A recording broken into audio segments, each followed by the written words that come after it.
선생님 우리 입시 공부하는 거 같아. 자, 할까요? 예, 예. 저기, 세미나 논의 교과과정 강의의 포인트 2개 남은 거 좀 찍고, 질의하신 거에 대해서 답 말씀드리겠습니다. 6강에서 강조하고 있는 거는 딱 2가지예요. 딱 2가지인데, 앞에서 셰익스피어 실험 심리학 비판하면서 셰익스피어 작품을 그런 식으로 분석하지 말아라고 했던 거, 그거 하나를 강조하고 있고, 또 하나 이 책에서 좀 실제 수업을 하는 선생님들한테는, 현장에서 아이들을 만나고 있는 선생님들은 늘 겪는 일 중에 하나로, 일상 속에서 겪으면서 좀 곤란한 상황들이 여러 가지가 있는데, 그런 것 중에 하나의 사례를 들고 와서 아이들하고 심적인 관계를 어떻게 맺는가에 대한 얘기를 하고 있습니다. 심적인 관계를 맺어가는 태도와 요령에 대한 얘기를 하고 있습니다. 우선은, 읽을 거리라든가 시에 대한 거, 이거 원칙이 똑같습니다. 뭐가 됐든지 간에. 자, 읽을 거리도 2가지 종류의 읽을 거리가 있죠. 하나는 작품이 있고요. 또 하나는 그 작품을 이해하기 위한 뭐 배경 지식 같은 것들이 있을 거 아닙니까? 예. 슈타이너가 얘기하는 건 이겁니다. 일단, 우리가 직접 수업에서 다루는 것들은 초급 과정에서는 거의 다 배경 지식에 대한 거라기보다는 작품 그 자체를 다루잖아요. 그것이 이야기가 됐든 우화가 됐든 시가 됐든 작품 그 자체를 다루게 되는데, 슈타이너는 만약에 보충적인 읽을 거리가 필요하다 그러면 작품을 다루기 전에 그냥 읽을 거리 과제로 내주라는 거예요. 작품을 다루기 전에 소소하게 다 이미 다뤄놔라는 거예요. 작품을 다룰 때에는 딴짓 하지 말고 작품에 집중하게끔 하라는 거예요. 그리고 일단 작품을 감상하고 난 다음에는 분석하지 말라는 거예요. 해부하지 말라는 거예요. 작품을 하나의 살아있는 생명으로 대하도록 해주라는 거예요. 아까 깨구리 분해했다가 붙인다고 살아있는 깨구리 안 된다 그랬잖아요. 작품이라고 하는 거는 어떤 이야기나 어떤 시가 사람 마음에 전달이 됐을 때 이 이미지, 이 의미는 자기 마음속에 이걸 품고 자기의 성장과 함께 무르익혀 가는 거라는 거지. 어렸을 때 로미오와 주리엣을 봤다. 근데 그 로미오와 주리엣의 의미가 초등학교 때고 중학교 때고 고등학교 때 같을 수가 없잖아. 같을 수가 없는데 로미오가 이렇게 행동한 거는 무엇 때문이다 분석하고, 로미오가 이 노래를 부른 거는 어떤 의미다 분석하고 하지 말라는 거야, 그걸. 예. 근데 로미오의 시대에는 어쨌든 개인보다는 가문 간의 관계로서 결혼이 당연하던 시대고, 그 시대에 어떤 개인의 로맨스가 떠오르게 된 거는 굉장히 그 시대 배경으로 봤을 때는 일대 사건이잖아. 그런 사건을 작품을 이해하는 데 도움이 될 만한 참고거리가 있다 그러면 그런 거는 그 시대에 대한 어떤 배경 지식이라든가 이런 거는 작품 대하기 전에 미리 바라는 거죠. 그리고 작품을 봤을 때는 작품에 몰입해서 그 작품에 대한 인상과 의미를 자기 속으로 가지고 들어가게 만들어서 그 안에서 자기가 그 작품과 자기의 관계를 마치 어떤 사랑관계 맺듯이 생명 있는 어떤 뭔가를 다듬어 키워가듯이 그렇게 할 수 있도록 내버려 두라는 겁니다. 이따 대고 뭐 우리가 학교에서 하는 식의 단락별, 토시별 의미 해석 이런 거 하지 말라는 거죠. 이렇게 하는 순간 작품에 대한 감흥은 죽어버린다. 작품에 대한 감흥이 죽어버리면 소위 말해서 어떤 작품이 나에게 주는 의지적 자극, 즉 전인적 자극이 다 죽어버린다라는 거야. 다 죽어버린다. 맞습니다. 이거 진짜 맞습니다. 그래서 제가 고등학교 때 참 괴로웠던 게 교과서에 나오는 그 많은 시들, 이야기들 이런 거를 보면 저는 운수 좋은 날 그거를 읽으면서 왜 그렇게 슬펐는지 모르겠는데 너무 슬펐어. 진짜 눈물이 펑펑 났단 말이죠. 근데 명확한 이유는 잘 모르겠어. 예. 근데 뭔가 굉장히 가련하고 뭔가 운명적으로 피할 수가 없고 누구의 잘못도 아닌데 불행을 겹치기로 당해야 되고 그렇다고 이거를 누구의 잘못이니까 누가 어떻게 반성하고 고치면 될 것 같은 거는 안 떠오르고 마음은 깝깝하면서도 되게 하여튼 슬프다는 감정을 많이 느꼈습니다. 그리고 그 염상섭의 광염 소나타라고 하는 작품 혹시 아세요? 비사감과 러브레타 이런 것도 있었지. 광염 소나타였나? 비사감이었나? 잘 모르겠는데 그 노천의 히스테리가 나오는 게 있어요. 어? 비사감 얘기인가요? 그 비사감 얘기, 그 광염 소나타는 사이코 얘기잖아요. 사이코 얘기. 그런 거 보면서 야, 이 비사감의 도대체 심리가 어떤 건지, 이 사이코의 심리가 어떤 건지, 어떤 부분이 굉장히 강렬하게 동감이 된 부분이 있었어요. 야, 이래서 이랬겠구나. 내 주변에도 얼마든지 이런 거 일어날 수 있겠구나. 나한테도 이런 게 생길 수 있겠구나. 이런 느낌들이 있었단 말이야. 근데 이게 이제 우리 때는 학력고사였으니까 학력고사형 분석이 들어가기 시작하면 진짜로 작품이 시체가 돼버립니다. 아무것도 안 들어오죠. 안 남아요. 그 전에 나한테 굉장히 좋은 기억으로 있었던, 강렬한 기억으로 있었던 것마저도 진짜로 해체가 돼버립니다. 시체가 돼버립니다. 의미 없이 사라져버립니다. 님의 침묵을 수업용으로 분석하는 순간 아무 감동이 없어져 버린다는 거야. 그런 짓을 하지 말라는 얘기예요. 예. 그런 짓을 하게 되면 데이터만 남고 의지는 박약한 인간을 키우게 될 거다. 그건 앞에서 얘기한 거잖아요. 그걸 한번 정의하고 있고요. 그 다음에 동물에 대해서건 식물에 대해서건 일단 아예 앞에 이게 존재적으로 동물이나 식물이나 작품이나 어떤 대상이 애 앞에 주어지게 될 때에는 애가 어떤 설명도 붙이지 말고 이거를 충분히 자기 내면으로 가지고 들어가서 즐길 수 있도록 해줘야 된다는 거예요. 그러니까 예컨대 저 식물원에 가지고 식물 체험을 해. 그러면 애들이 물을 거 아니야. 이 꽃은 왜 노래요? 이 꽃하고 저 꽃하고 차이는 뭐예요? 이 향기가 어떻고 얘는 어떻게 수정을 해요? 뭐 어쩌고 저쩌고. 그런 식의 어떤 실용적이고 실정적인 그런 질문에는 답하지 말라는 얘기야. 네가 한번 살펴봐라고 유도해 주라는 거예요. 근데 지식이 만약에 필요한 게 있다면 식물은 가령 예를 들어서 괴테 같은 경우에는 식물 변형론을 썼잖아요. 식물에서 중요한 거는 번식이 아니고 변형이다라는 명제가 되게 중요한 명제거든요. 근데 이를테면 한 12살쯤 되는 애들이 이제 그런 걸 이해할 수 있는 애들한테는 식물 변형론 쪽의 핵심 메시지 같은 거는 식물 관찰하기 전에 주라는 거야. 볼 수 있도록. 식물 관찰로 일단 들어가면 마치 시 작품을 우리가 분해하지 않듯이 식물 관찰을 하면서 이게 수술이고 암술인데 여기서 뭐가 올라오고 뭐 영양소가 뭐가 어떻고 저떻고 온도가 몇 대가 종속 과목 강목에 얘가 어디에 속하고 이런 식으로 접근하지 말라는 얘기예요. 이런 식으로 접근하지 마라. 적어도 초급 과정에서는 그렇게 접근하지 마라. 그 모든 것들을 개념 논리 붙이지 말고 아이가 충분히 관찰해서 내면으로 가지고 들어가도록 유도해 주라 라고 얘기하고 있습니다. 굉장히 중요한 어떤 교과 방법적인 원칙이다 라고 얘기하고요. 그 다음 야심가를 다루는 교육학적 방법에 문제가 있어요. 제가 아까 그랬잖아요. 동기라고 하는 게 여러 가지가 있다.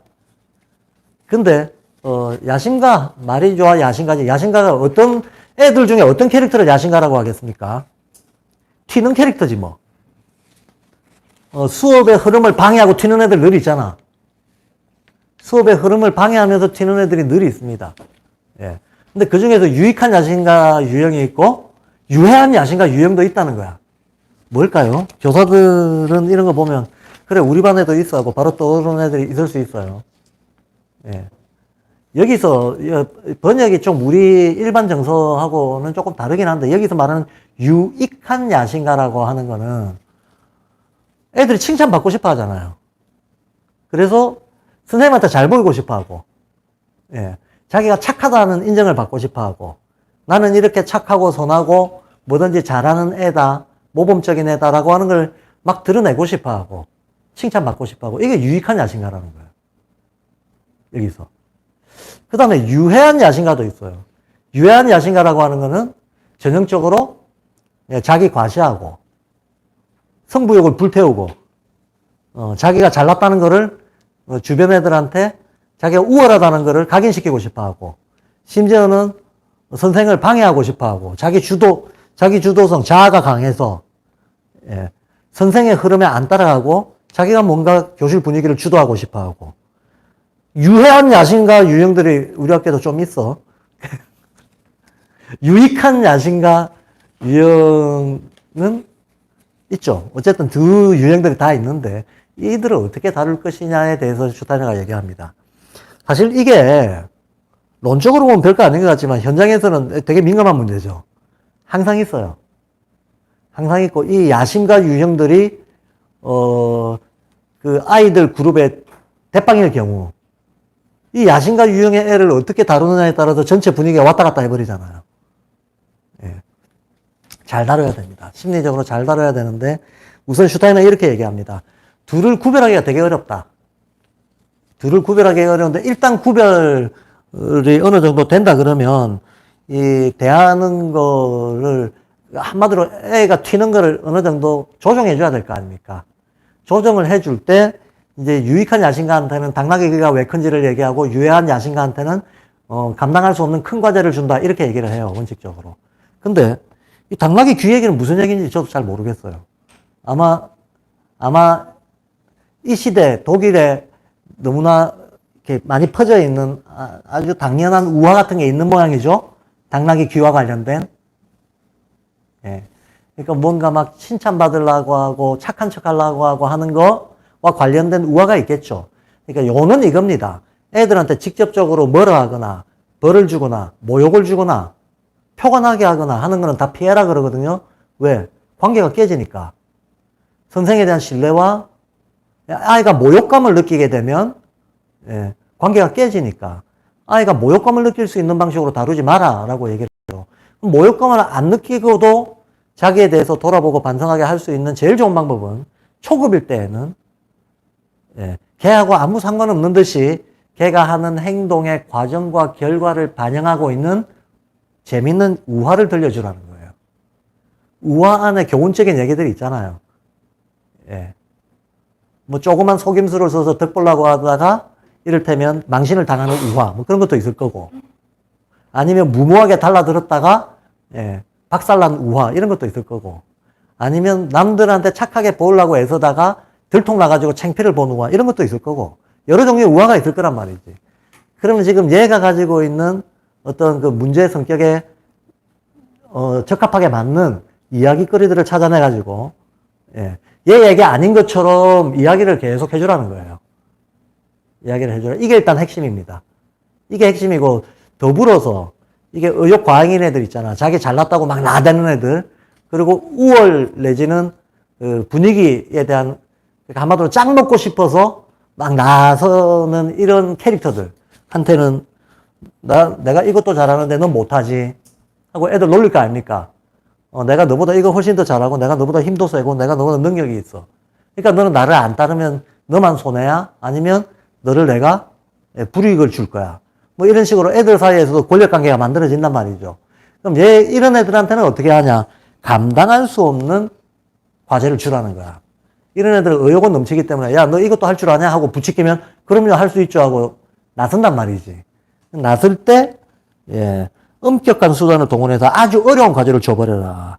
그러면 얘가 한계에 부닥치는 경험을 할 거 아닙니까? 아, 내가 안 되는 게 있네. 여기가 벽이네. 한계가 있네. 라고 하는 거를 스스로 자꾸 부닥치면서 알게끔 해주면 좀 조절할 수 있다. 근데 이 경우 얘가 근데 한계가 얘가 분명히 한계를 느낄 거라고 줬는데 해버리면 어떻게 하지? 근데 어쨌든 이게 더 잘난 척하는 어떤 이기주의로 빠지지 않도록 조정을 잘해주는 게 핵심이다라는 얘기를 하고 있습니다. 그렇죠. 그러니까 어떤 애가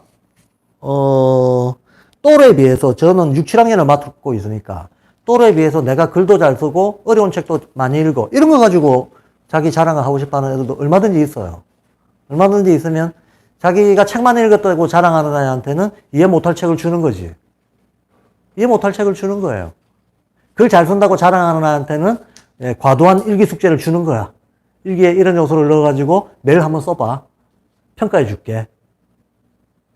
라는 정도로.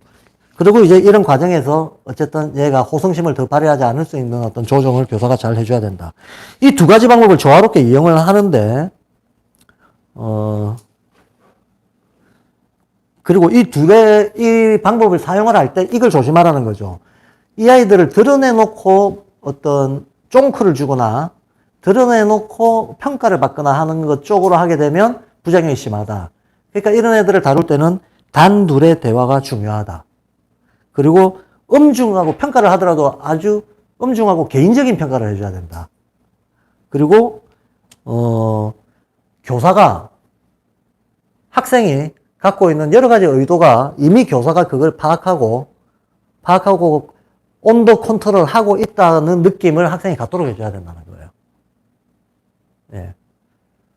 교사와의 관계에서 교사가 이미 자기가 갖고 있는 의도나 성향에 대해서 파악을 하고 있다라고 하는 느낌을 애가 가져야 쉽게 말해서 어떤 교사가 전체 반을 이렇게 이끌어 나가는, 지도해 나가는 그 과정 속에 이게 한마디로 권위를 세우라는 거죠. 예. 아직 이 나이 때는 모방과 권위잖아요. 모방과 권위가 강화가 되는 과정이 오히려 교육 과정에서 필요한 때라는 거잖아요. 그러니까 교사의 권위를 이런 식으로 세우라는 겁니다. 그리고 과도한 과제도 주고 이 양자를 잘 연결시켜서 해결을 해라.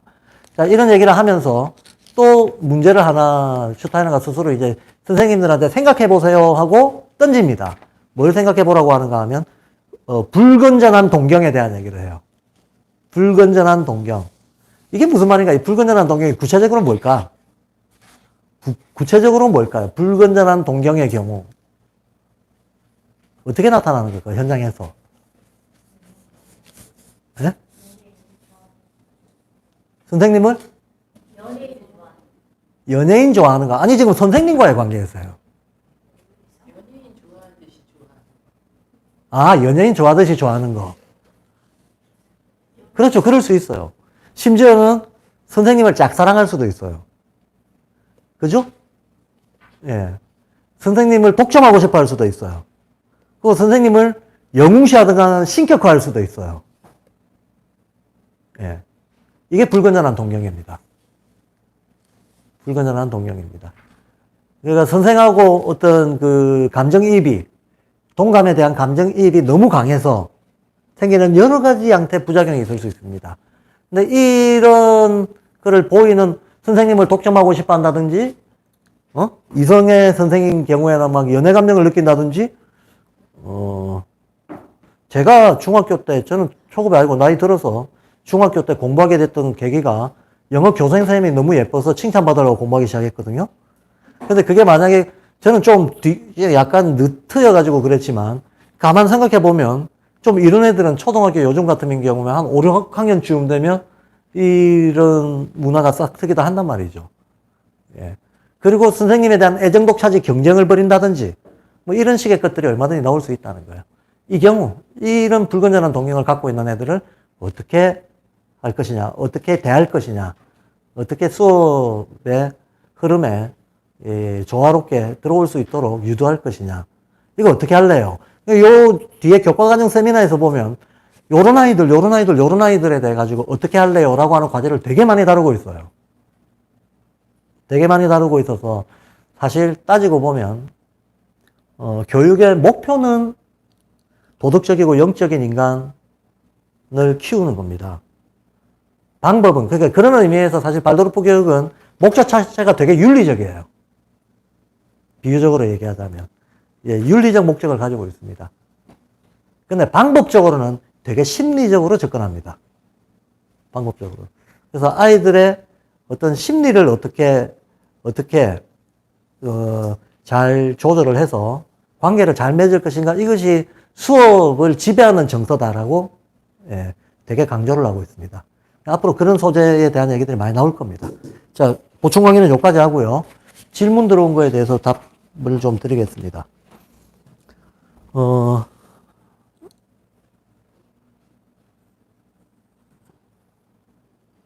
먼저 1번 질문, 알아차림. 알아차리는 것도 일종의 사고의 영향 맞습니다. 바로 이 알아차리는 연습하는 게, 알아차림 연습을 보통 알아차림 중심으로 수행의 체계를 잡아놓은 거를 우리가 보통 윗바사나라고 얘기하는 것들 있잖아요. 이건 자기의 조그만 어떤 심신의 움직임 하나까지 다 알아차리는 연습을 하는 건데, 이게 바로 반감을 극대화시키는 겁니다. 거리두기를 하는 거예요. 관찰 능력을 키우는 거, 관조 능력을 키우는 겁니다. 예. 관조 능력을 키우는 건데, 이것도 사고의 영향이죠. 그 다음, 자, 임유진 선생님께서 잠자고 있는 아이들은 의지가 잠들었다는 것이 아니고 의지로 움직인다. 무자각으로 움직인다는 말씀이 맞느냐? 맞습니다. 그 얘기입니다. 의지는 잠들어 있지 않아요. 의지는 오히려 늘 자기가 자각을 못할 뿐 가장 강력한 기초로 계속 움직이고 있죠. 그래서 이 의지교육이라고 하는 것은 무자각을 깨워준다. 그렇죠. 바로 무자각을 깨우는 게 뭡니까? 어떤 식으로 깨우는가 하면 감성적으로 깨운다는 거예요. 그래야지 바람직한 사회화가 된다는 거예요. 그래서 의지적인 힘은 늘 베이스로 있는 건데 여기에다가 감성적인 세례, 감성적인 경험의 세례를 퍼부어줌으로써 자기가 의지 내에 가지고 있는 본능적이고 충동적인 어떤 힘들을 사회적으로 잘 조정된 방식으로 표현할 수 있도록, 전환시킬 수 있도록 이끌어준다. 이게 교육이라는 거죠. 의지에서 감성으로의 전환, 감성적 의지로 만들어주는 거. 의지 그 자체는 야수적이잖아. 동물적 의지를 감성적 의지로, 인간화된 의지로 전환시켜주는 거. 이게 교육이다라고 얘기하는 겁니다. 그리고 사고를 영적인 의미로 본다면 흔히 깨어있는 아이들. 그렇죠. 애들은 영적인 의미에서 깨어있지는 않죠. 오히려 애들은 계속 꿈꾸는 듯한 상태에 살고 있는데 이 깨어있는 것의 영향을 오성원 쪽으로 다가가면서 반감이 강화되면서 조금 영향을 받는 거지. 애들이 깨어있다. 이건 그건 불가능한 얘기죠. 사실상. 그래서 개념적으로 추상적으로 보는 것이 사고가 아니라 감각권 감성의 영역으로 해석해야 하는 것일까요? 맞습니다. 그 얘기입니다. 그 다음 그리스도가 자아체 화신이다라고 했는데 왜 그런지 이건 다음에 말씀드리겠습니다. 요거는 아카샤 연대기나 요한복음 같은 데에서 슈타이너가 하고 있는 얘기를 이해하면 곧바로 이해할 수 있는 내용이거든요. 근데 조금 지금 제가 각 잡고 설명을 드리기에는 약간 시간이 걸리는 거라서 조금 미뤄서 또 관련된 게 나왔을 때 다시 말씀을 드리겠습니다. 그 다음에 실험심리학 내용에서 직접 관찰할 수 있는 소질의 상실에 대해서 설명할 때 내적 기준이 확립되자면서 외적의 의제는 와닿는다. 교사의 내적 기준 정립에 대한 조언이나 시도해 볼 수 있는 방법이 있는지, 여쭤봅니다. 어떤 특별한 방법은 없습니다. 특별한 방법은 없고 교사 스스로가 말 그대로 최소한 내가 의식권적인 수준의 인간이 되겠다라고 하는 거를 흔들림 없이 의지를 딱 세우고, 그렇게 자기가 스스로 의식 성장해 나가기 위해서 할 수 있는 모든 수행을 다 하는 방법밖에 없는 거죠. 다 하는 방법밖에 없는데, 저는 발도르프 교사라면, 발도르프 교사고 발도르프 계에 있다면, 발도르프에는 슈타이너라고 하는 걸출한 위인이 교육의 어떤 방향과 방법에 대해서 말해놨을 뿐만 아니라 사실은 무엇을 알아야 하는가, 교사가 무엇을 알아야 마땅하고 훌륭한 교사가 될 수 있는가에 대해서도 이미 슈타이너가 밝혀놓은 게 많이 있거든요. 그게 슈타이너의 전집 중에서 사실은 그 중요하게 교육에 쓰이고 있는 많은 책들이 있잖아요. 그거 다죠. 그래서 저는 마땅한 교사가 되는 적어도 발도르프계에 있는 사람들, 다른 계통에 있는 발도르프 아이라고 해서 영적 아인 거 아니죠. 발도르프 아닌 데에서도 다른 방법으로, 다른 경로로 얼마든지 영성을 개발하고 수행하는 사람들이 있습니다. 그 사람들은 그들의 또 방법이 있겠죠. 근데 발도르프계에서 교사로서 일을 하는 사람들에게 가장 좋은 방법은 일단은 슈타이너가 인지학에서 밝혀놓은 내용들을 충실하게 이해하고 현장에서 적용하려고 하는 노력을 계속 해나가는 거지 뭐. 너무 당연한 얘기일지 모르겠지만 인지학을 심층적으로 충분히 이해하자. 인지학을 지식적으로 이해하지 말고 인지학을 내가 실감하고 체감할 수 있을 정도로 이해하자. 무슨 말인가 하면 기후가 바뀌고 기후변화가 오고 역사적으로 어떤 사건이 생기고 이거 인지학적으로 해석할 수 있어야 돼요. 인지학적으로 해석한다는 게 뭐지 도대체? 사고성체의 변화나 인간의 어떤 장군겜의 상태, 어떤 모몬형의 상태를 가지고 이해할 수 있어야 된다는 겁니다. 그리고 아이들이 어떤 심리적 반응을 보이거나 신체적인 특성을 보일 때 사고성체의 조합으로 이 상태를 이해할 수 있어야 된다는 거예요. 이해할 수 있어야 된다. 애가 어떤 기질을 보일 때 마찬가지로 사고성체의 어떤 성질의 표현으로 이거를 이해할 수 있어야 어디에서 불균형이 일어나서 무엇을 보충해 줘야 될지 판단이 될 거 아닙니까? 근데 이게 이런 어떤 파악과 판단이 가능해지려고 그러면 일단은 슈타이너가 이미 밝혀놓은 건, 슈타이너는 그거 밝히느라고 일생 동안 얼마나 많은 애를 썼겠습니까? 고생해서 다 밝혀놨는데, 그거, 그 후대들이 이해하고 활용하라고 밝힌 거지, 심오한 거 잘난 척 하려고 밝힌 건 아니잖아요. 그리고 지금 100년 세월이 지났습니다. 무슨 말이냐 하면, 100년 전에 대단했던 사상도 지금은 대중들이 이해할 수 있는 수준이 된 것들이 너무나 많아요. 100년 전에 상대성 이론을 누가 이해했겠어요? 지금 중학생도 이해하는 막 유튜브 버전이 나와 있어. 실제로 읽고 대충 원리를 이해하는 때가 됐습니다. 슈타이너는 심오한 사상가 맞습니다. 그러나 우리가 정석적으로 또박 성실히 접근한다 그러면 저는 감히 다는컨대 슈타이너가 남긴 통찰들은 남김없이 파악되고 이해될 수 있는 것들입니다. 예? 어디에 나오는지. 뭐가요? 슈타이너가 밝혀놓은 그 방법들이 어디에 나오는지 얘기해 주시죠. 많죠. 모몬령의 지혜도 있고요. 우리가 참조하는 많은 것들. 그 사계절과 대천사에도 있고요. 그 다음에 신지학이란 책에도 있고요. 아카샤 연대기에도 있고요. 예. 이 슈타이너의 주요 저작들이 있잖아요. 때때마다의 주요 저작. 슈타이너의 주요 강연들이 보통 9년, 10년도 하고 한 16년, 그 다음에 23년, 24년 이렇게 말하자면 인지학과 관련해서도 중요 시기들이 큰 전환적 시기들이 있거든요. 그 전환적 시기들에 했던 주요 그 저작물들이 있습니다. 예. 저는 우리 보통 교사들은 이 세 가지 텍스트를 보죠. 18년도 연속 강의잖아요. 이 18년도 연속 강의 중 말고 만약에 우리가 좀 어쨌든 뭐 책으로 나와 있는 책으로 좀 보자 할 것 같으면 제일 중요한 게 일단은 자유의 철학이죠. 자유의 철학 이해 못하면 인지학은 출발을 못하는 거죠. 그 다음에 슈타이너의 세계관을 가장 거시적으로 딱 보여주는 건 아카샤 연대기죠. 그래서 아카샤 연대기를 모르면 역시 이해 못하는 겁니다. 그 다음에 인간의 영성이 구체적으로 전생과 연결해서 어떻게 까르마가 형성이 되고 그렇게 형성된 까르마가 현생의 장군겜의 상태에 어떤 영향을 어떻게 주고받는가를 묘사하고 있는 게 신지학이에요. 신지학이라는 책이 있습니다.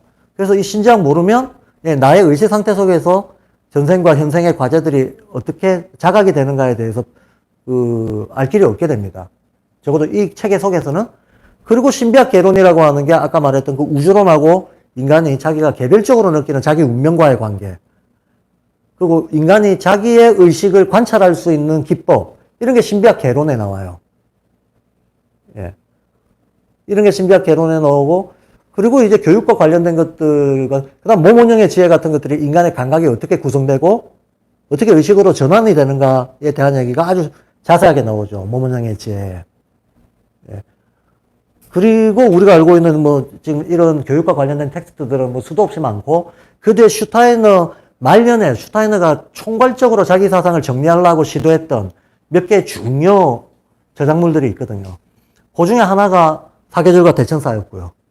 사계절과 대천사는 제가 해설 강의도 이미 했고 인지학 사회에 쭉 연작으로 번역을 올렸습니다. 양평 학교 교사분들이 여러분이 같이 작업을 해서. 그리고 마지막으로 아직까지 우리나라에 번역 출간이 돼 있지는 않지만 그 슈타이너 전집 마지막권이 지구와 인간의 발달에 미친 별들의 영향이라고 하는 책입니다. 그 똑같은 제목으로 지금 번역 출간되어 있는 책이 한국에 있긴 있어요. 근데 그거는 내용물하고 제목하고가 안 맞아요. 지구와 인간의 발달에 미친 별들의 영향. 이건 1924년도 겨울 작품입니다. 25년도에 슈타이너가 죽거든요. 그러니까 진짜 전집 마지막 작품이에요. 근데 똑같은 제목으로 현재 나와 있는 한국에 번역돼 나와 있는 그 책은 14년도까지 9년부터 14년도까지 쓰여졌던 우리가 아카샤 연대기라고 부르는 그 내용이에요. 이 두 개 다른 겁니다. 근데 지금 제목이 오버랩되어 있습니다. 그래서 진짜로 24년도판 그 인간과 지구의 발달에 미친 별들의 영향. 이건 아직 번역은 안 되어 있습니다. 번역 안 되어 있지만 아마 발드로프계의 자료를 좀 찾아보신 분들은 알겠지만 슈타이너 아카이브라고 하는 데가 있어요. 그래서 독일어판, 영어판 원문을 다 전 세계적으로 저작권 이미 없어졌잖아. 슈타이너 100년도 더 된 사람이니까. 100년도 더 된 사람이니까 슈타이너 원문에 대한 저작권은 없어요. 거기다가 영어 초판을 번역했던 그 초기에 슈타이너를 번역했던 20세기 초반 사람들도 이미 저작권 없어졌어요. 70년 다 지나갔습니다. 그래서 영어판, 독일어판이 공개돼 있어. 그래서 좀 번거롭지만 외국어로, 영어로는 특히 우리나라 사람들은 그래도 영어는 많이들 볼 수 있으니까 영어로는 볼 수 있습니다. 슈타인의 아카이브에서 GA 몇 번 해서 찾아보면 볼 수는 있습니다. 그래서 뭐 만약에 필요하다 그러면 일종의 뭐랄까요, 교사의 자기 교육, 뭐 자기 공부를 위한 커리큘럼 이런 거는 좀 한번 작성해 볼 수 있겠죠. 그래서 저는 발도르프계 교사나 발도르프계에 계신 분들은 어쨌든 일단은 슈타이너의 인지학을 충분히 내가 실감하고 체감할 정도로 심층적으로 이해하자. 그게 가장 실은 교사로서의 역량도 키우는 지름길이다. 라는 말씀을 좀 드리고 싶습니다. 자, 내일 다시 뵙겠습니다. 예.